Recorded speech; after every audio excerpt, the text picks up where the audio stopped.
बाहुबली में महिष्मती साम्राज्य दिखाया गया है। वो महिष्मती है क्या? वो महिष्मती जो है वही है महेश्वर, कि उनके महल में एक पेड़ है बेलपत्र का। तो यूजुअली हम 3 पत्तों का देखते हैं, लेकिन वो जो है वहाँ पे 4 पत्ते हैं। तो वो जो शिवलिंग है वो 2 भाग में विभक्त है। एक है ओंकार महादेव और दूसरा जो पार्थिव शिवलिंग था वो बना ममलेश्वर महादेव। जब आप दोनों की दर्शन करते हैं तो एक ज्योतिर्लिंग माना जाता है। ज़रूरी नहीं है कि आप वहाँ जाके प्रसाद चढ़ाओ, आप वहाँ जाके जल चढ़ाओ। आप सिर्फ वहाँ पे आधे घंटे बैठ भी जाओ ना आगमन करके, तो भी आपको महादेव का आशीर्वाद मिलेगा। आपको पुण्य नहीं मिल रहा है, ये आपको समझना पड़ेगा। आप बल्कि पाप और लिखवा के आ रहे हो। आप कौन से ईश्वर की पूजा कर रहे हो? आप जब ईश्वर की इज्जत ही नहीं कर रहे हो, आप उनसे प्रेम ही नहीं कर रहे हो। हर हर महादेव। स्वागत है आपका जैन जी वेदा के एक और नए एपिसोड में। आज की हमारी गेस्ट हैं मिनी भारद्वाज जी, जिनको आपने पहले भी हमारी चैनल पर देखा है और बहुत सारा प्यार भी दिया। इसलिए हमने सोचा क्यों ना उनके साथ दोबारा से वार्तालाप की जाए। हमने उनके साथ पिछली पॉडकास्ट में अश्वत्थामा जी और नर्मदा मैया की परिक्रमा के बारे में बात की थी कि परिक्रमा कहाँ से स्टार्ट होती है, कहाँ ख़त्म होती है और परिक्रमा के दौरान किन किन कठिनाइयों का सामना करना पड़ता है, जिसकी लिंक आपको डिस्क्रिप्शन बॉक्स में मिल जाएगी। तो चलिए फिर से स्वागत करते हैं उनका हमारी पॉडकास्ट में। नर्मदे हर मिनी जी।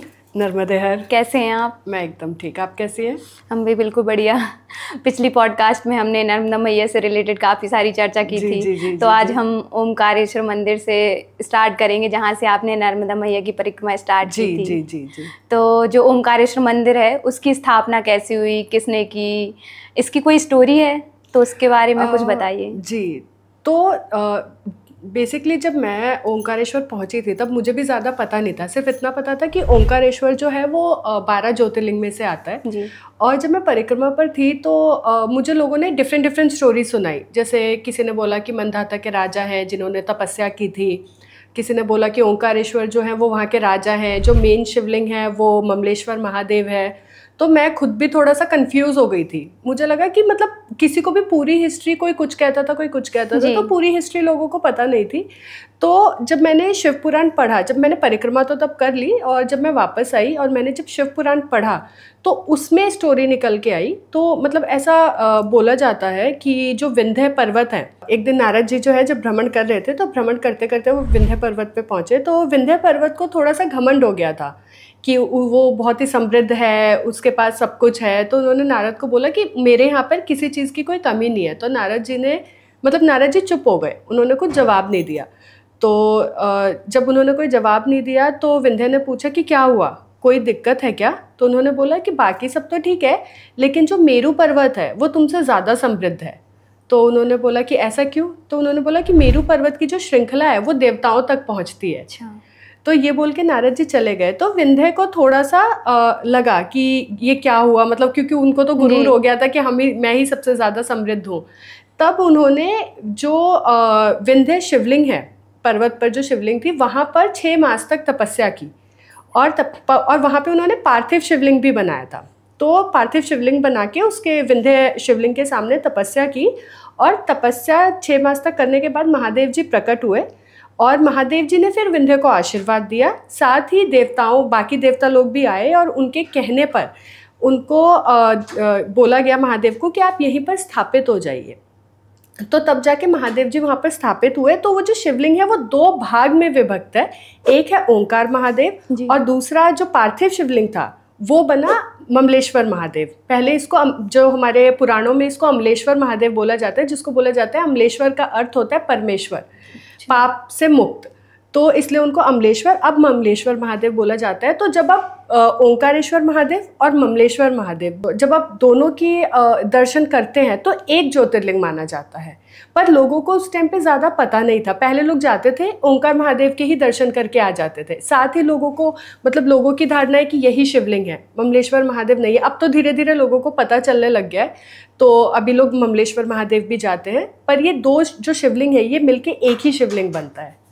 तो ये ममलेश्वर महादेव कितनी दूरी पर है ओमकारेश्वर महादेव? जो ममलेश्वर महादेव है वो मैया के इस तरफ है दक्षिण तट पर, और जो ओंकारेश्वर महादेव है वो है उत्तर तट पर। तो आमने सामने ही है वो। जो ओमकारेश्वर जगह है वो दोनों तरफ से नदियों से घिरी हुई है। तो कहते हैं कि वो एक आइलैंड पर है और जो आइलैंड है वो ओम के आकार का है। तो क्या ऐसा सच में? हाँ, तो जो बेसिकली वो द्वीप है उसको मंधाता द्वीप कहते हैं। तो ऐसी भी मान्यता है कि जो मंधाता के राजा थे उन्होंने भी तपस्या की थी, तो इसलिए भी, और वो जो पूरा द्वीप है वो ओम के आकार का है। तो जब ऐसा भी होता है कि जो ओंकारेश्वर शिवलिंग है वो, अब ये लोगों को पूरे तरीके से नहीं पता है, क्योंकि जब लोकल्स, वहाँ के जो लोकल्स हैं वो उनको पता होती है और वो लोग बताते हैं। तो ऐसा होता है कि वो जो दर्शन होते हैं वो होते ही इसी प्रकार से हैं कि पहले आपने ओंकारेश्वर महादेव के दर्शन किए, फिर आपने ममलेश्वर महादेव के दर्शन किए, फिर आपने वो ओम की प्रदक्षिणा की। और उस ओम की परिक्रमा के दौरान भी ऐसा होता है कि जब आप, वो 8 किलोमीटर की परिक्रमा होती है और उसमें जैसे कावेरी नदी और नर्मदा मैया, कावेरी मैया और नर्मदा मैया का संगम आता है। तो उसी परिक्रमा के दौरान आप संगम में स्नान कीजिए। फिर वहाँ पे ऋण मुक्तेश्वर महादेव है, तो उसमें दाल चढ़ती है। तो दाल को पहले मैया जो संगम है उसमें डुबोया जाता है, उसको भिगोया जाता है, फिर कपड़े में करके उसको ऋण मुक्तेश्वर महादेव पर चढ़ाया जाता है। तो ऐसा बोला जाता है कि आपके जितने भी ऋण होते हैं वो मुक्त होते हैं। फिर मतलब उस पूरे 8 किलोमीटर के पूरे परिक्रमा पर बहुत सारे सिद्ध मंदिर, और भी बहुत सारे सिद्ध मंदिर है, जैसे आदि शंकराचार्य की सबसे बड़ी जो मूर्ति है वो भी वहीं पर है। तो इस तरीके से है। तो जब आप ओंकारेश्वर महादेव के दर्शन करते हैं, फिर ममलेश्वर महादेव के दर्शन करते हैं, फिर ओम की प्रदक्षिणा करते हैं पर्वत की, फिर उसके बाद आप संगम में स्नान करते हैं, तब जाके आपका वो एक ज्योतिर्लिंग पूरा होता है। लेकिन अभी क्या करते हैं लोग ज़्यादा से ज़्यादा जाएंगे, ओंकारेश्वर महादेव के दर्शन करेंगे, ममलेश्वर महादेव के दर्शन करेंगे। कुछ लोग ममलेश्वर महादेव के भी नहीं करते क्योंकि उनको मालूम नहीं होता। कुछ लोग ओम की परिक्रमा नहीं करते हैं, तो वो उनका अधूरा ही रह जाता है, वो शिवलिंग के दर्शन उनके पूरे होते ही नहीं है। तो ऐसे लोगों को आप कुछ कहना चाहेंगी या कुछ सजेशन देना चाहेंगी कि वहाँ की जिस मंदिर जा रहे हैं उस जगह के बारे में, वहाँ की एनर्जी कैसे फील करें या उस एनर्जी को अपने जीवन में कैसे लाएं और अपने जीवन को अच्छा कैसे बनाएं? जी देखिए, आजकल क्या हो रहा है ना, जो मैंने नोटिस किया है वो ये होता है कि लोग ना रेस में लगे हुए हैं। जैसे हमें 12 ज्योतिर्लिंग पूरे करने हैं, हमें 4 धाम यात्रा करनी है, ये रेस आजकल चल रही है। लेकिन वो लोग क्या करते हैं कि इस रेस में ना उनका जो महत्व होता है उस जगह का, कि उस जगह पे क्यों जाना, वहाँ पे दर्शन क्यों करने, वहाँ पे हुआ क्या था, वहाँ से हमको लेकर क्या आना है। सिर्फ प्रसाद चढ़ा के प्रसाद लाना कोई मतलब नहीं होता। जो वहाँ का मूल है वो आप लेके आओ, वो आपको आशीर्वाद के रूप में मिलता है, जो अदृश्य होता है। तो लोग क्या करते हैं, जैसे अभी इस बार मैं 10 दिन के लिए ओंकारेश्वर गई थी, तो मैं वहाँ पर रुकी थी। तो बहुत वहाँ के लोग भी मुझे लोकल समझने लग गए थे कि वो लोग मुझसे पूछते थे कि अच्छा ये जगह कहाँ से है, किसके कैसे दर्शन करते हैं। तो बहुत सारे यात्री आते थे और वो बोलते थे नहीं नहीं, हम तो ओंकारेश्वर महादेव के दर्शन करने आए हैं, हम उज्जैन आए थे, हमें पता चला ओंकारेश्वर महादेव है, हम यहाँ पे भी दर्शन करने के लिए आए, बस हम दर्शन करके चले जाएंगे। आप दर्शन कर चले गए, आपने दर्शन किया, लेकिन आपने उस जगह को समझा ही नहीं कि वहाँ पर हुआ क्या था, वहाँ से आपको लेकर क्या जाना है, वहाँ की वाइब्रेशंस क्या है। महादेव के जो ज्योतिर्लिंग है ना, और या फिर महादेव के कोई भी मंदिर है, उसकी सबसे बड़ी मान्यता ये होती है कि ज़रूरी नहीं है कि आप वहाँ जाके प्रसाद चढ़ाओ, आप वहाँ जाके जल चढ़ाओ, आप सिर्फ वहाँ पे आधे घंटे बैठ भी जाओ ना आँख बंद करके, तो भी आपको महादेव का आशीर्वाद मिलेगा। क्योंकि महादेव हमेशा ध्यान में होते हैं और आपको जो ऊर्जा के रूप में मिलेगी चीज़, वो किसी भी प्रसाद से बड़ी होती है। तो आपको, मुझे ऐसा लगता है कि आपको जो 12 ज्योतिर्लिंग, या आप कोई भी तपोस्थली जा रहे हैं या कोई भी तीर्थ स्थान जा रहे हैं, तो वहाँ पर वहाँ के सिर्फ दर्शन ना करें, वहाँ की इतिहास को समझें। वहाँ पर अगर आपको ध्यान करना आता है, आप ध्यान करते हैं तो आप ध्यान कीजिए। अगर आपको नहीं आता तो बस 10 मिनट भी अगर आप आंखें बंद करके बैठेंगे ना, तो आपको चीज़ें समझ में आएंगी। लेकिन रेस में क्या हो जाता है कि ये सब छूट जाता है, आप सिर्फ गए, जल चढ़ाया और आ गए, आपको कुछ नहीं पता चला। तो जैसे अभी आप बोल रहे हैं ओंकारेश्वर जाके आए, रह के आए, तो ऐसे अभी कुछ हमारी ऑफ कैमरा चर्चा हो रही थी, तो आपने बताया आप कोई ऐसी जगह गए थे जो गुप्त काशी के नाम से जानी जाती है। जी जी जी, तो ये जगह मेरी परिक्रमा पर भी पड़ी थी और मुझे ये जगह से प्यार है, मतलब मुझे ये जगह बहुत पसंद है। ये है महेश्वर। तो महेश्वर का जो इतिहास है ना, वो बहुत पुराना है। ये सबने सुना होगा, जैसे अभी एक मूवी बहुत पॉपुलर भी हुई थी, बाहुबली। जी जी। बाहुबली में महिष्मती साम्राज्य दिखाया गया है। वो महिष्मती है क्या, सुना सबने है, पर किसी ने उस पर ध्यान नहीं दिया होगा या किसी को पता नहीं होगा। वो महिष्मती जो है वही है महेश्वर। और ये कोई काल्पनिक नहीं है, मतलब उन्होंने अपना जैसे भी दिखाया होगा फिक्शन करके, बट एक्चुअल में माहिष्मति जो था वो बहुत बड़ा साम्राज्य था। और जिस तरीके से काशी महादेव का प्रिय है, महादेव की प्रिय नगरी है, उसी तरीके से महेश्वर भी महादेव के उतने ही प्रिय है, इसलिए उसको गुप्त काशी बोला जाता है। और जो हमारी हिस्टोरिकल फिगर है, जो मराठा लोग हैं वो उनको माँ साहेब बोल के संबोधित करते हैं, अहिल्याबाई होलकर जी। तो जो अहिल्याबाई होलकर है उन्होंने भी काशी विश्वनाथ की स्थापना भी महेश्वर में कराई है। और जो महेश्वर का इतिहास है ये हमारे रामायण में भी आता है, ये हमारे महाभारत में भी आता है, और इसका इतिहास अपने आप में बहुत बड़ा है। लोगों को अभी इस जगह के बारे में पता नहीं है, क्योंकि जब ये नगरी बसाई गई थी तो 2 नगरी थी, उज्जैन और महेश्वर। तो उज्जैन की प्रसिद्धि इतनी हुई कि जो महेश्वर है वो दब गया। तो जैसे एक है वंश के शासक हुआ करते थे सहस्त्र अर्जुन, सबने नाम सुना होगा उनके बारे में। तो जो सहस्त्र अर्जुन थे वो उनकी राजधानी हुआ करती थी महेश्वर। और सहस्त्र अर्जुन आज भी वहाँ पर जो राजराजेश्वर मंदिर है महेश्वर में, वहाँ पे सहस्त्र अर्जुन की मूर्ति भी है। तो जो उनके वंशज है वो उनके दर्शन करने के लिए भी आते हैं। तो जैसे ऐसा भी हुआ था कि एक बार सहस्त्र अर्जुन ने बोला नर्मदा माँ को कि आप मुझसे शादी कर लो। तो नर्मदा माँ ने बोला कि अगर तुम मेरी धाराओं को रोक पाओगे तो मैं तुमसे शादी कर लूँगी। तो उन्होंने बोला कि ठीक है। तो सहस्त्र अर्जुन अपनी सहस्त्र भुजाओं के साथ खड़ा हो गया नर्मदा माँ को वो रोकने के लिए, उनकी धाराओं को रोकने के लिए। तो मैया ने भी सहस्त्र धाराएं निकाल दी और वो उनको रोक नहीं पाए सहस्त्र अर्जुन। इसलिए वहाँ पर एक जगह भी है सहस्त्र धारा करके, और वो मतलब इतनी सुंदर मतलब इतना सुंदर है मैया का नज़ारा वो, क्योंकि वहाँ से सहस्त्र धाराएं मैया की बहती हैं। साथ ही ऐसा भी हुआ था एक बार कि जो सहस्त्र अर्जुन है उसने रावण को भी हराया था, रावण को बंदी बनाया था। और रावण इसलिए वहाँ पे जो राजराजेश्वर मंदिर है वहाँ पे रावण के नाम के 10 अखंड ज्योत भी जलते हैं जो आज तक जल रहे हैं। ऐसा माना जाता है कि वो रावण के सर का प्रतीक है। तो मतलब सहस्त्र अर्जुन इतना पावरफुल थे। साथ ही ऐसा भी हुआ था जो परशुराम जी है, परशुराम जी और सहस्त्र अर्जुन के बीच में घमासान युद्ध भी हुआ था, वो भी वहीं हुआ था। तो इस तरीके से है, उसको लोग गुप्त काशी भी बोलते हैं, उसको महादेव की नगरी भी बोला जाता है, बहुत कुछ है वहाँ पर लोगों को अभी उस जगह के बारे में पता ही नहीं है। और वहाँ की वाइब्रेशंस इतनी स्ट्रॉन्ग है क्योंकि इतने ऋषियों मुनियों की तपोस्थली है। वहाँ पे एक बाणेश्वर महादेव मंदिर भी है जो बिल्कुल मैया के बीचों बीच है, तो आपको बोट से जाना पड़ता है। और उसकी पूजा भी मतलब जो केवट लोग होते हैं ना वो करते हैं। लेकिन ऐसा बोला जाता है कि वहाँ पे स्वयं जब ये युद्ध हुआ था सहस्त्र अर्जुन का, तो वहाँ पर स्वयं महादेव प्रकट हुए थे, तो इसलिए वो मंदिर है। और ऐसा भी बोला जाता है कि वहाँ पर भी अश्वत्थामा बाबा आते हैं जल चढ़ाने के लिए। तो महेश्वर की बहुत सारी पौराणिक कथाएं हैं, हमारे इतिहास में उसका उल्लेख बहुत बड़ा बताया गया है, लेकिन उस जगह के बारे में लोगों को ज़्यादा पता नहीं है, तो बहुत कम लोग वहाँ पे जा पाते हैं। लेकिन जिस तरीके से काशी है ना बनारस में, उसी तरीके से महेश्वर है मध्य प्रदेश में।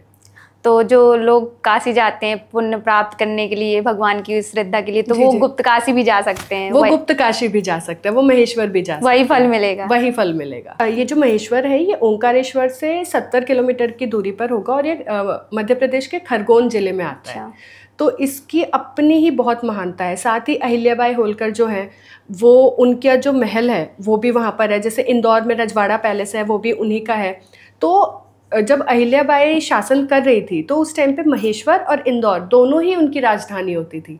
तो जो महेश्वर के सारे घाट हैं वो अहिल्याबाई ने बनाए हैं, और इनफैक्ट बनारस के भी जो घाट हैं वो भी अहिल्याबाई होलकर ने बनाए हैं। तो जो मराठा लोग हैं या जो महेश्वर के लोग हैं वो उनको माँ साहेब बोलते हैं, माँ साहेब से संबोधित करते हैं, क्योंकि उनका जो योगदान है वो बहुत ज़्यादा रहा है जी। जब मैं उनके उस महल में गई थी जहाँ पे वो गद्दी पे बैठा करती थी, तो आज भी उनकी गद्दी है पूरी बनी हुई है। साथ ही उनके महल में एक पेड़ है बेलपत्र का। तो यूजुअली हम 3 पत्तों का देखते हैं, लेकिन वो जो है वहाँ पे 4 पत्ते हैं। और वो सिर्फ वहीं पे, उसको तोड़ने नहीं दिया जाता, वो उनके महल में ही है। और एक वहाँ से जुड़ी बहुत अच्छी कहानी है जो वहाँ के लोकल्स बताते हैं कि अहिल्याबाई जो थी ना वो महादेव की बहुत बड़ी भक्त थी। इसलिए आप जब भी उनकी मूर्ति देखेंगे तो एक हाथ में उनके छोटे से शिवलिंग होते ही होते हैं। तो वहाँ पे उन्होंने ना सोने का झूला बनाया था, जहाँ पे सारे उनके बहुत सारे शिवलिंग है, वो सारे एकत्रित करके एक जगह रखे हुए हैं। तो उन शिवलिंग में एक सोने का झूला है। तो वो झूला जो है वो एक बार एक चोर आया और उसने चोरी कर लिया, और वो चोरी करके चला गया। तो वो जब गया ना तो वो अंधा हो गया, और फिर उसके सपने में, मतलब उसके सामने अंधा था, अहिल्याबाई आई और उन्होंने बोला कि तुम यहाँ की सीमा नहीं पार कर पाओगे, इसको वापस रख के आओ।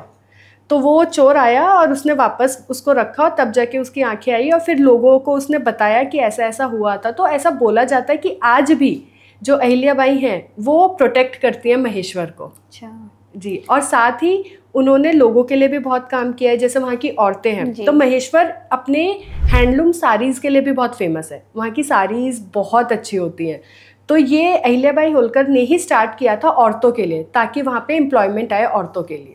नर्मदा मैया के आसपास तो हाँ, बहुत सारे रहस्य जुड़े हुए हैं। जी जी जी। तो ऐसे ही जो हम लास्ट पॉडकास्ट में बात कर रहे थे, तब आपने बताया था कि नर्मदा मैया का जो पानी है, जल कभी गंदा नहीं होता। जैसे अभी महाकुंभ हुआ तो हमारी गंगा मैया को लोगों ने इतना ज़्यादा गंदा कर दिया है कि लोगों ने उसमें स्नान किया, उसके बाद उनकी तबीयत खराब हुई और बहुत ही ज़्यादा गंदा कर दिया। लोग पाप धुलने गए थे और पाप बढ़ाकर आ गए। तो इस पर आपका क्या कहना है?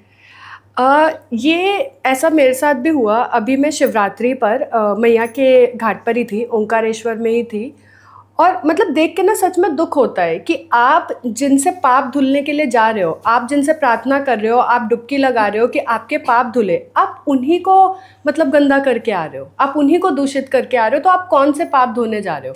मतलब मैं डेली शाम को 10 दिन रही थी, और मेरा रूटीन था कि मैं सुबह 4 बजे उठती थी, मैया में स्नान करती थी, फिर मैं ओंकारेश्वर महादेव के दर्शन करती थी, जल चढ़ाती थी, फिर मैं ममलेश्वर महादेव के दर्शन करती थी, फिर वहाँ पे जल चढ़ाती थी, फिर शाम को 5 बजे मैं वापस घाट पे चली जाती थी। घाट पे जाने के बाद फिर मैं वहाँ पे स्नान करके मैया की आरती होती है तो मैं वो अटेंड करती थी। आरती करने के बाद फिर मैं ध्यान करती थी, फिर मैं बैठी रहती थी। तो आम दिनों पे क्या होता था कि फिर भी, क्योंकि वहाँ के जो लोग हैं ना, एक बारी को वो साफ रखते हैं, पर जो टूरिस्ट आते हैं ना वो बहुत गंदा करते हैं। और शिवरात्रि वाले दिन वहाँ पे इतनी भीड़ थी कि मतलब लोगों ने पूरा घाट गंदा कर दिया था कि नारियल चढ़ा रहे हैं तो उसके छिलके वहीं पर हैं, आप धूप बत्ती जला रहे हो तो उसके छिलके वहीं पर हैं, आप उसके कवर ये सब चीज़ें वहीं पे आप छोड़ के चले जा रहे हो। आप अगर स्नान करने के लिए आ रहे हो तो आप अपने साथ एक बैग कैरी कर सकते हो, आप उस बैग में सब डाल सकते हो, वहाँ पे डस्टबिन होते हैं, आप वहाँ पे डाल सकते हो। मतलब इतना बुरा लगता था ना, क्योंकि आप तो पाप धोने के लिए आ रहे हो, पर हम परिक्रमावासी, हमारे लिए वो हमारी मैया है जी। और हम उनको ये सिर्फ बोलने के लिए मैया नहीं बोलते, वो हमारी मैया है। तो मतलब ऐसा होता था कि दुख लगता था देख के कि आपकी जो धरोहर है आप उसको संभाल ही नहीं रहे हो, और आप कहने ये जा रहे हो कि हम पाप धोने जा रहे हैं। ये कौन सा पाप धोना होता है? पाप धोने की बजाय आप पाप कर कर आ रहे हो। तो इस चीज़ का ध्यान रखना बहुत ज़्यादा ज़रूरी हो गया है, क्योंकि और ऐसा होता है ना कि आप उनको समझाने भी जाओगे, लोग सुनते नहीं। लोग सुनते ही नहीं। मतलब कितने लोगों से मैंने बोला कि प्लीज़ मत करो मत करो, नहीं सुनना ही नहीं है। हम कर रहे हैं, हमें करना है, आपको पुण्य नहीं मिल रहा है, ये आपको समझना पड़ेगा। आप बल्कि पाप और लिखवा के आ रहे हो कि आप हमारी जो माँ है, हमारी माँ स्वरूप माता है, आप उन्हीं को दूषित करके उन्हीं को मतलब दुखी कर रहे हो, तो आपको कोई पुण्य नहीं मिला है। तो लेकिन एक चीज़ जो मैंने नोटिस की वो ऐसा था कि उस दिन भी मैं बैठी, उस दिन पूरी गंदगी फैला रखी थी टूरिस्ट ने और वहाँ के लोगों ने आके, पूरा गंदा किया हुआ था घाट। लेकिन जब मैं घाट पर बैठी थी, मतलब क्रिस्टल क्लियर वाटर होता है ना, वैसा जल था मैया का, बिल्कुल गंदा ही नहीं था। और आजू बाजू के जो लोकल लोग थे वो लोग भी जब जाते थे वो लोग यही बोलते हैं कि मैया का जल गंदा होता ही नहीं है। और मैं 10 दिन जब भी रही हूँ, मैंने कभी भी पानी खरीद के नहीं पिया, मैं हमेशा मैया का जल पीती थी। सीधा नदी से ही जल पीती थी मैं। 10 दिन मैंने वही जल पिया, उस दिन भी मैंने पिया है। और आपको ऐसी फीलिंग ही नहीं आएगी कि आप गंदा पानी पी रहे हो या कुछ हो रहा है या आपको बीमारी हो गई, कुछ ऐसा कुछ भी नहीं होता। और जब आप जल भी उठाओगे ना, एकदम क्रिस्टल क्लियर होता है। तो ये एक तरीके से मैया का चमत्कार है, महादेव का आशीर्वाद है उनको कि वो कभी, मतलब वो इतनी प्राचीन नदी है कि वो सृष्टि के आरंभ से हैं और सृष्टि के अंत तक रहेंगी। और ये उनका, महादेव का आशीर्वाद ही है उनको कि वो मतलब उनको कुछ भी नहीं होता है। साथ ही ऐसा भी है कि ऐसा सर्वे में भी देखा गया है कि मैया के जल में कुछ ऐसे पार्टिकल्स हैं जो कैंसर को भी क्योर करते हैं। तो ऐसा जब मैं परिक्रमा कर रही थी तो एक परिक्रमावासी मिले थे, उन्होंने बताया था कि उनका लास्ट स्टेज कैंसर था और डॉक्टर ने उनको जवाब दे दिया था। तो उनको किसी ने बताया कि तू परिक्रमा कर। तो उसने मैया को बोला कि अब जब मेरा आखिरी समय ही है तो फिर मैं आपकी भक्ति करते करते ही निकालूंगा। वो आज भी जिंदा है, जगह जगह पे अब वो मैया की यज्ञ और हवन कराते हैं और उनको कुछ भी नहीं हुआ है। तो इसको अगर साइंटिफिकली भी देखा जाए तो सर्वे में ऐसा निकल के आया है कि कुछ पार्टिकल्स ऐसे हैं मैया में जो कैंसर को भी क्योर करते हैं। तो जैसे अभी ये बात हो गई नदी में नहाना और उसको गंदा करना, ऐसी एक चीज़ और नोटिस की है मैंने, जैसे हम कभी किसी मंदिर में जाते हैं, जनरली तो नहीं बट कहीं कहीं भगवान के प्रसाद के साथ भगवान की फ़ोटो भी दी जाती है, उनसे जुड़ी कोई चीज़ दी जाती है। जी। तो लोग प्रसाद तो कंज्यूम कर लेते हैं, उसके बाद भगवान की फ़ोटो वहीं मंदिर की सीढ़ियों पर या कहीं वहीं रह जाती है और कभी कभी लोगों का पैर भी आ जाता है उस पर। जी। तो इस पर आपका क्या कहना है, गलत नहीं है? ये मैंने इस पर खुद भी नोटिस किया था। क्या हुआ था कि कोई टूरिस्ट थे, उन्होंने मैया को श्रृंगार चढ़ाने के लिए श्रृंगार खरीदा, उसमें मैया की फोटो थी जी। तो उसने श्रृंगार चढ़ाया, मैया में डाला और वहीं पर पन्नी और वो फोटो वहीं पे रख दी। अब लोग आ रहे हैं जा रहे हैं, वो फोटो गीली हो गई। फिर जब मैंने देखा तो वो फोटो उठा के रखी, तब मतलब वहाँ पे जो लोग थे उनसे हमारा ये डिस्कशन भी हो रहा था कि आपको मतलब ये बहुत गलत चीज़ है। आप घर पर भी वो प्रसाद लेके आ रहे हो, आप वहाँ पे उस जगह की मूर्ति है, महादेव की मूर्ति है, राधा कृष्ण की फ़ोटो है या मैया की फ़ोटो है, सबकी फ़ोटो होती है, आप कभी उसको फेंक देते हो, आप ध्यान में भी नहीं जाता जी। आप उसको कूड़े में फेंक देते हो, आप उसको कहीं पे भी रख देते हो, उस पर पैर पड़ रहे हैं। तो ये मतलब इतनी गलत बात हो चुकी है कि लोग इस चीज़ पर ध्यान, आप कौन से ईश्वर की पूजा कर रहे हो? आप जब ईश्वर की इज्जत ही नहीं कर रहे हो, आप उनसे प्रेम ही नहीं कर रहे हो, आप कौन से ईश्वर की पूजा कर रहे हो? ये चीज़ बंद हो जानी चाहिए। वो फोटो नहीं आनी चाहिए। बेशक आप कोई सिंबल यूज कर लो वहाँ का, आप पर्वत होते हैं, 10 चीजें होती हैं, आप वो यूज करके लगा दो, आप नाम लिख दो, पर ईश्वर की फोटो नहीं लगानी चाहिए। मतलब देख के बहुत दुख होता है कि और लोग ऐसे हो गए हैं कि वो ध्यान ही नहीं देते हैं। मतलब इस तरीके से चीजें चल रही हैं। जैसे अभी हमारी ऑफ कैमरा चर्चा हो रही थी, आपने बताया आप अभी ऋषिकेश में रह के आए कुछ समय। जी। तो ऋषिकेश तो काफ़ी फेमस है, वहाँ पर राम और लक्ष्मण झूला काफ़ी फेमस है। जी। तो क्या सच में वहाँ पर राम जी आए थे? देखिए क्या होता है ना कि आप जैसे मैं बताती हूँ ना कि लोग जाते हैं सिर्फ घूमने के लिए या तीर्थ स्थानों पे जा रहे हैं तो दर्शन के लिए।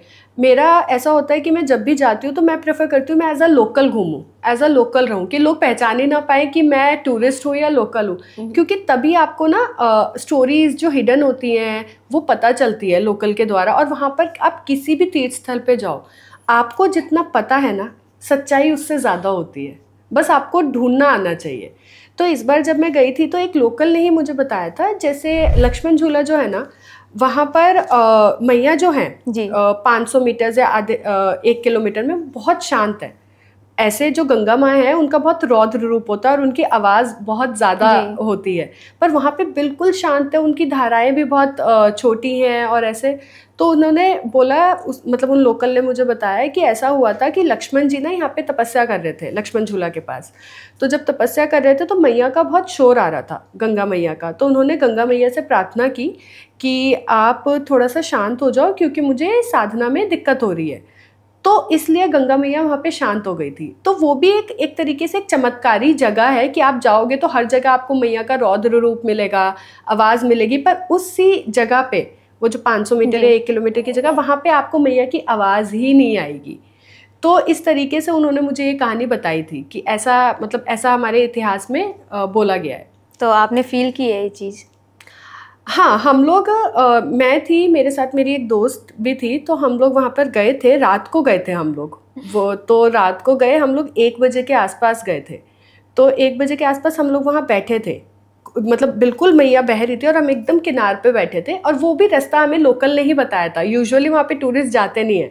तो हम लोग उस जगह पर गए, हम लोग वहाँ बैठे और एक्चुअल में ऐसा था, वहाँ पे इतनी शांति थी, मैया की धारा की बिल्कुल भी आवाज़ नहीं थी। और पता लग रहा था जैसे नर्मदा मैया को बोला जाता है कि वो खन खन करके बहती हैं और गंगा मैया जो है बिल्कुल आवाज़ के साथ बहती है। तो उस टाइम पे ऐसा लग रहा था कि नर्मदा मैया बह रही है, मतलब जो शांति नर्मदा मैया की होती है वही शांति वहाँ पे गंगा मैया की थी। तो जैसे ऋषिकेश में नीलकंठ महादेव भी काफ़ी फेमस जगह है, लोग वहाँ जाते हैं। जी। तो नीलकंठ महादेव की स्थापना किसने की थी और ये किस समय की बात है? तो नीलकंठ महादेव की जो कहानी है वो समुद्र मंथन से जुड़ी हुई है। बहुत से लोग मतलब आजकल एक्चुअली आजकल हो क्या गया है ना कि जिसको जो कहानी मिलती है ना वो शुरू कर दे रहा है। लोग डीप डेप्थ में नहीं जाते कि एक्चुअल में क्या था। जैसे मैंने बहुत सारे ऐसे यूट्यूब पे भी देखा है कि लोग बोलते हैं कि यहाँ पे समुद्र मंथन हुआ था और ऐसा हुआ था। ऐसा कुछ नहीं है, उसकी कहानी ज़रूर जुड़ी है वहाँ से। तो ऐसा हुआ था कि जब महादेव ने हलाहल विष को ग्रहण किया था तो उनका पूरा शरीर जो था वो जलने लग गया था। तो वो फिर जो वहाँ पे पंकजा नदी और मधुमती नदी का संगम है वो वहाँ पर आए थे। वहाँ पे पंचमणि नाम से वृक्ष था, उस वृक्ष के नीचे उन्होंने 60,000 साल तक तपस्या की थी। और फिर वो तपस्या करने के बाद जो ज्वाला उनके शरीर में थी उसको शांत किया था। और शांत करने के बाद वो वहाँ से जो एक शिवलिंग प्रकट हुआ था जो स्वयंभू शिवलिंग है, उस शिवलिंग, ऐसा बोला जाता है कि वो शिवलिंग महादेव द्वारा ही स्थापित किया गया है। तो वो आज भी वहाँ पर वो पेड़ है जिसको एक कपड़े से ढका हुआ है और वहाँ पे वो शिवलिंग है। और आप उस शिवलिंग का आकार भी देखेंगे ना तो बाकी शिवलिंग से अलग है। तो ऐसा बोला जाता है कि वो स्वयंभू है और वो महादेव द्वारा ही स्थापित किया गया है। और वहाँ पे जब आप जाएंगे ना, और स्पेशली शाम के टाइम पे, और जब आप वहाँ पर बैठेंगे, आप थोड़ी देर आंखें भी बंद करेंगे तो आपको मतलब बहुत ही अलग वाइब्रेशंस, बहुत ही अलग एनर्जी, मतलब ऐसा लगेगा कि आपका खुद का ऑरा अच्छा हो गया है, मतलब बहुत हाई पे चला गया है। बिकॉज खुद महादेव ने 60,000 साल तक वहाँ तपस्या की थी। तो आप लगा लीजिए कि वहाँ की वाइब्रेशंस कितनी स्ट्रांग होगी। एनर्जी काफ़ी है, एनर्जी बहुत स्ट्रांग है। जैसे आप उज्जैन जाएंगे ना तो आप नोटिस करना कि उज्जैन के लोग बहुत अग्रेसिव है, बहुत अग्रेशन वाली एनर्जी है, क्योंकि वो महाकाल है जी।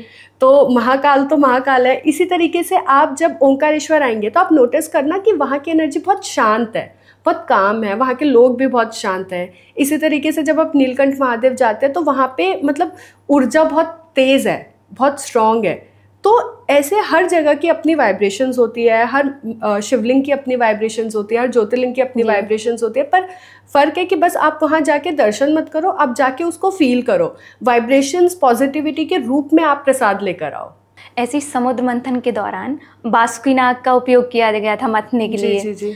तो बासुकी नाग के बारे में कुछ बताइए कि शिव जी ने कब उनको अपने गले में धारण किया। जी। तो वासुकी नाग जो है वो सांपों के राजा हैं। और जब मंदराचल पर्वत को मथा जा रहा था तो जो वासुकी नाग थे उनको रस्सी की तरह इस्तेमाल किया गया था। तो मतलब उसी वासुकी नाग जी से ही उनका मंथन हुआ था समुद्र का, जिसमें सारे रत्न निकले थे। तो जब मंथन हो रहा था ना तो वासुकी नाग जी को मंथन के बाद बहुत पीड़ा हो रही थी, क्योंकि मतलब आसान नहीं था। एक तरफ दानव है, एक तरफ देव है और आप मथ रहे हो। तो ऐसा भी बोला जाता है कि जब मतलब महादेव ने विष ग्रहण किया था ना, तब वासुकी जी ने भी कुछ बूंदे विष की ग्रहण की थी। और ऐसा भी है कि ऐसा भी कहा जाता है कि वासुकी जी को बहुत पीड़ा होने लग गई थी मंथन के बाद। तो फिर महादेव जी ने उनको तब महादेव जी ने उनको अपने कंठ में धारण किया था। तो ऐसा भी कहते हैं कि जो कंठ में जो उनका जो नीला है ना, नीलकंठ जो है, तो वो जो वासुकी जी को जब धारण किया हुआ है तो वो उनको ठंडक भी देते हैं। और वासुकी जी से अभी लेटेस्ट भी आपको शायद पता होगा कि ये चीज़ आई है कि पहले दुनिया का जो सबसे बड़ा सांप हुआ करता था, जो 14 मीटर का हुआ करता था, टाइटेनोबोआ कहते थे उसको। अभी रिसेंटली कुछ सालों पहले गुजरात में सबसे बड़े सांप के फॉसिल्स मिले हैं जो 15 मीटर का है। तो मतलब क्योंकि वो भारत में मिला है, गुजरात में मिला है, तो अभी उसको भी वासुकी इंडिकस के नाम से बोला जा रहा है, उसका नाम दिया गया। तो मतलब ऐसा भी बोला जा रहा है कि अभी तक भारत में सबसे लंबा सांप के फॉसिल्स अभी हमें मिले हैं। तो ये चीज़ भी है। और वासुकी जी शेषनाग जी के भाई भी हैं और नागों के राजा भी हैं। अपने आप में ही वो बहुत शक्तिशाली हैं। तो वासुकी जी की तो मतलब अपने आप में वो बहुत प्रभावशाली और बहुत ताकतवर हैं।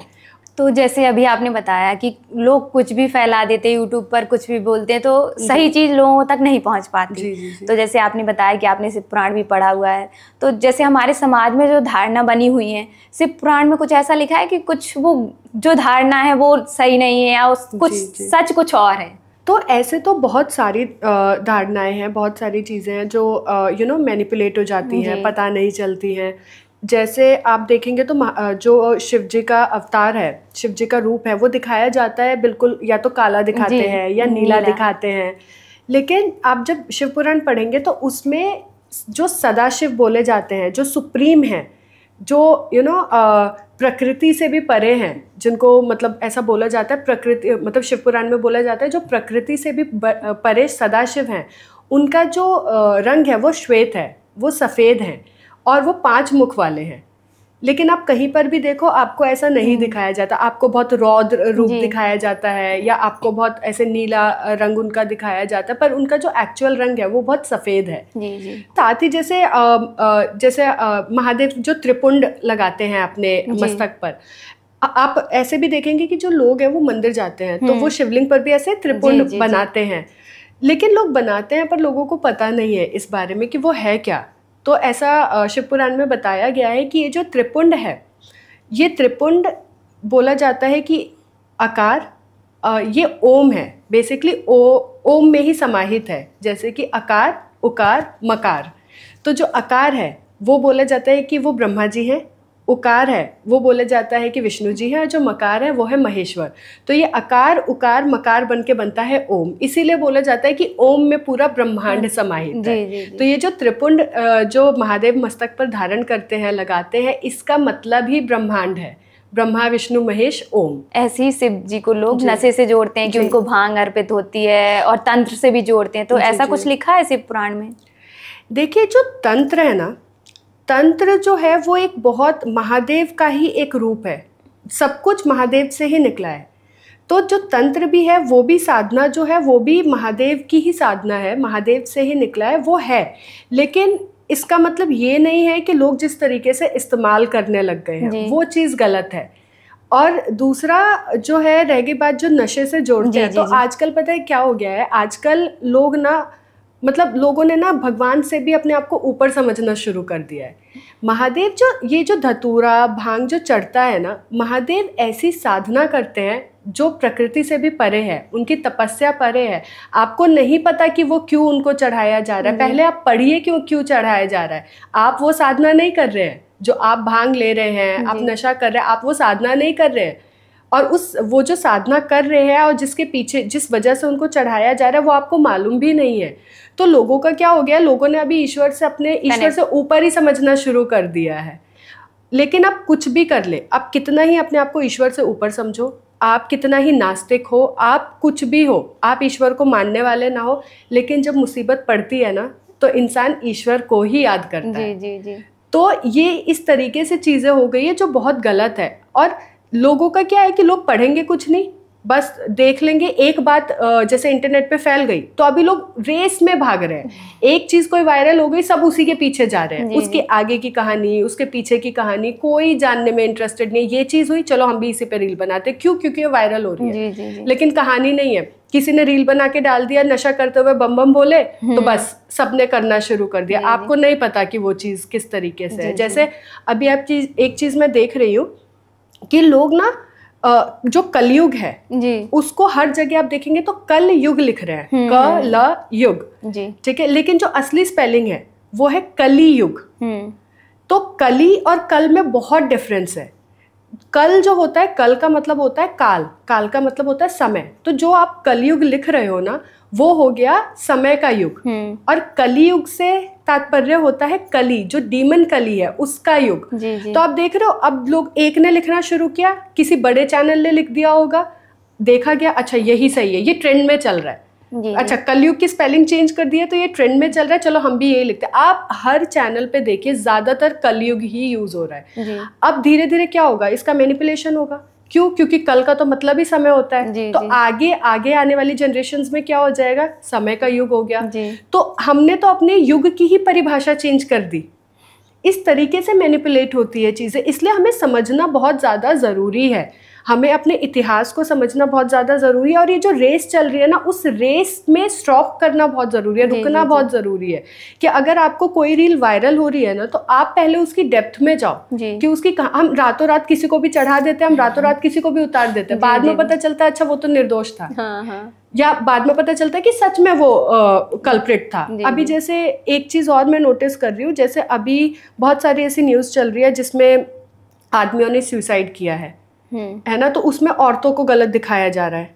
फिर कोई न्यूज़ आ जाती है जिसमें कोई संत होते हैं, उन्होंने कुछ गलत कर दिया तो संतों को पूरा गलत दिखा दिया। कोई न्यूज़ आ गई कि माँ बाप गलत हैं, तो माँ बाप के ऊपर रीलें बनने लग गई, माँ बाप गलत है। हम क्या कर रहे हैं, हम गलत किसको ठहरा रहे हैं? किसी औरत ने गलत किया, सारी औरतें गलत है। अभी औरतों का ऐसा चल गया, आदमी गलत है, आदमियों का चल गया, पंडित गलत है, पंडित का ऐसा हो गया है, साधु संत गलत है। अरे आप ये क्यों भूल जा रहे हो कि पंडित, साधु, संत, माँ बाप, औरत, आदमी से पहले आप इंसान हो। इंसान सही गलत होता है। पूरी कम्युनिटी सही गलत नहीं होती है। हम क्या कर रहे हैं, हम लोगों की ना आदत है, इंसानों की फितरत है जज करना। अब सपोज आप मान लो कि मुझे आइसक्रीम पसंद है, तो क्या आपको भी पसंद होगी? हो सकता है आपको नहीं पसंद हो, तो आप मेरी जैसी नहीं हुई ना। तो आप एज अ इंसान, आपको आइसक्रीम नहीं पसंद है, मैं एज अ ह्यूमन, मुझे आइसक्रीम पसंद है, तो हम कैसे बराबर हो गए कि यही चल रहा है आजकल? जैसे अभी एक केस चल रहा है कि उसने अपने पति को मार दिया, उसके टुकड़े टुकड़े कर दिए, तो अभी औरतों पे काफी सारी चर्चाएं हो रही हैं। पर उसके साथ तो उसका पति भी है ना, उसका जो लवर है वो भी है ना, तो आदमी औरत दोनों शामिल है। लेकिन आदमी औरत से पहले वो इंसान है। इंसान सही गलत होता है, माँ बाप, हस्बैंड वाइफ, साधु संत, पंडित, ये सब सही गलत नहीं होते। अगर एक साधु ने गलत किया तो वो इंसान गलत है जो साधु नहीं बन पाया, जो भ्रम में लोगों को पागल बना रहा था कि वो साधु है, पर वो साधु नहीं है, वो संत नहीं है। क्योंकि ये जो संत है, साधु है, इनकी उपाधि ही है जो तपस्वी लोग होते हैं। तो वो तपस्या ना करके वो गलत कर रहा है, इसका मतलब वो इंसान गलत है। अगर माँ बाप किसी के गलत हैं, तो वो ऐसा नहीं कि पूरी दुनिया के माँ बाप गलत हो गए, वो एज अ इंसान गलत है। तो लोगों ने इस चीज को भी बहुत वो कर दिया है कि नहीं नहीं, पूरी औरतें गलत है, आदमी गलत है, आजकल औरतों का ऐसा चल रहा है, आजकल आदमियों का ऐसा चल रहा है। अरे आप इंसान बोलो ना, इंसान सही गलत है।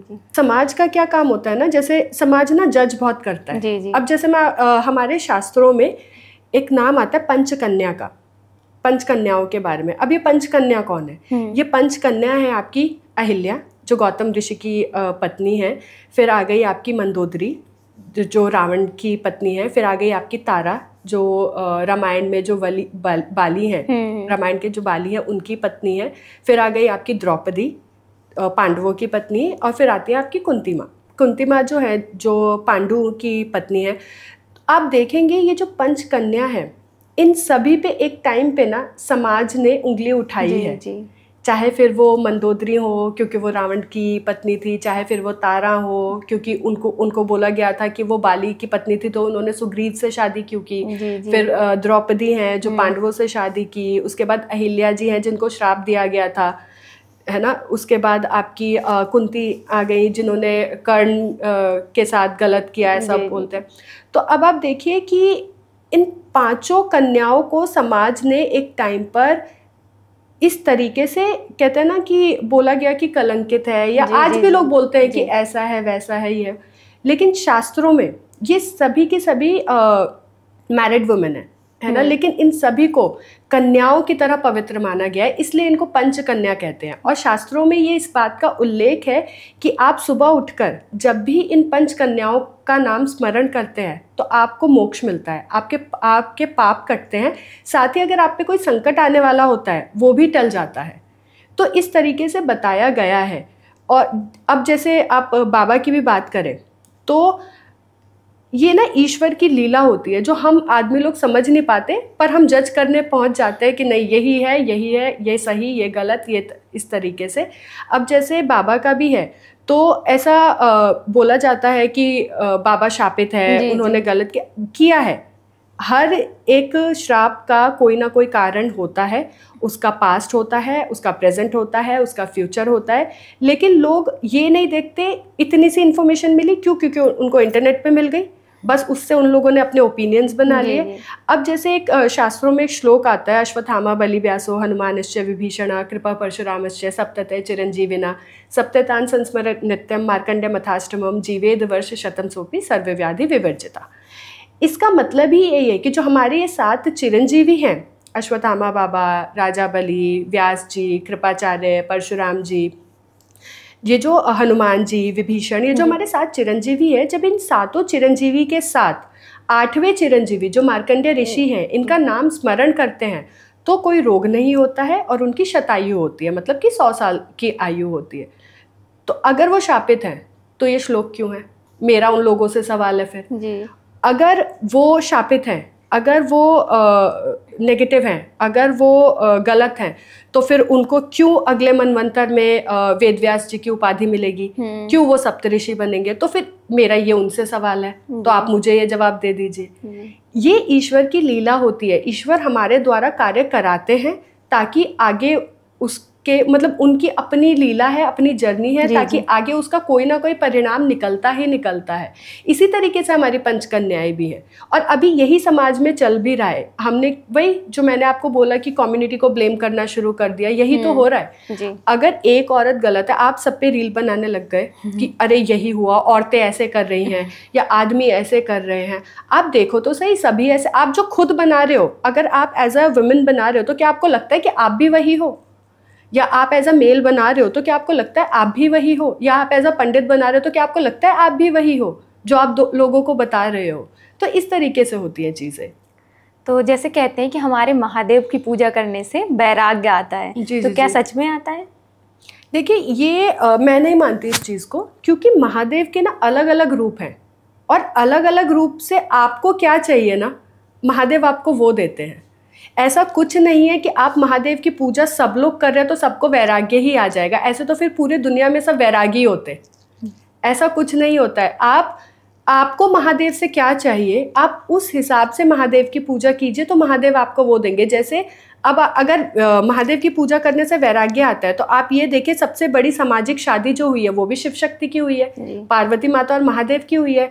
जो आपकी शादी के जो मंत्र होते हैं, जो कहानी होती है, जो फेरे होते हैं, उसमें भी सारे महादेव और गौरी माता के बारे में बोला जाता है। सीता माता ने खुद जब राम जी को पाने के लिए जब चाह की थी तो उन्होंने गौरी पूजन किया था। जी। तो ये तो एक बहुत बड़ा मिथ है, मुझे लगता है कि ये लोग, आई डोंट नो लोग इस चीज़ को कैसे बोलते हैं कि वैराग्य आता है। लेकिन अगर आप माता पार्वती और महादेव जी की, शिव शक्ति की एक साथ आराधना करते हैं तो सबसे बड़ा गृहस्थ जीवन का आशीर्वाद आपको मिलेगा। आपको समझ में आएगा कि आपको गृहस्थी निभानी कैसे है। महादेव जी ही हैं जो अपने शिवलिंग में पूरे परिवार के साथ पूजे जाते हैं।